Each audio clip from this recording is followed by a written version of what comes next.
অনামিকা ৰচনাৰে পাঠ কৰিছোঁ মই নবজাতে। ঐ পাগলা হ'ল, মই এতিয়া সোণাপুৰত আছোঁ। গুৱাহাটীলৈ আহিলে আহিবি মোৰ কাষলৈ। কান্দি কান্দি কিন্তু হুলস্থুলখন নকৰিবি। জানই দেখোন মই চকু পানী ভাল নাপাওঁ। আৰু এটা কথা, মোৰ কোনো জাতি নাই, মোৰ কোনো ধৰ্ম নাই।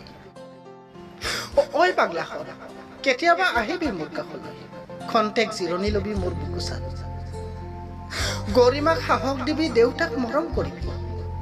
মই এতিয়া মা আৰু জংকীৰ কাষত আহিছোঁ। বহুত দিন দেখা নাই যে। আজি মোক জংকীয়ে জোকাইছে, দাদা মানিবেগত কোন এইজনী। কাষতে ভূপেন মামাও আছে। মোক গালি পাৰিছে ভূপেন মামাই। মই হেনো ক্ষীণাইছোঁ। ঐ পাগলা হ'ল, যা, এতিয়া বহু ৰাতি হ'ল। এনেকৈ ক'লে ক'ত যাবি তহঁতে? ৰহ, গান এটিকে গাই দিছোঁ। ঐ পাগলা হ'ল, তোহাতেও পাগলা, ময়ো পাগলা। জীয়াই থাকিম দেই সদায়, গানৰ মাজত, তোহাতৰ মাজত। দুখ নকৰিবি।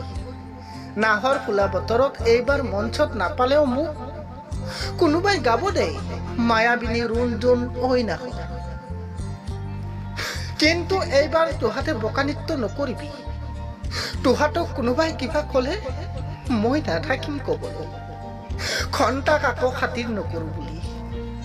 যা যা, এতিয়া ঘৰলৈ যা।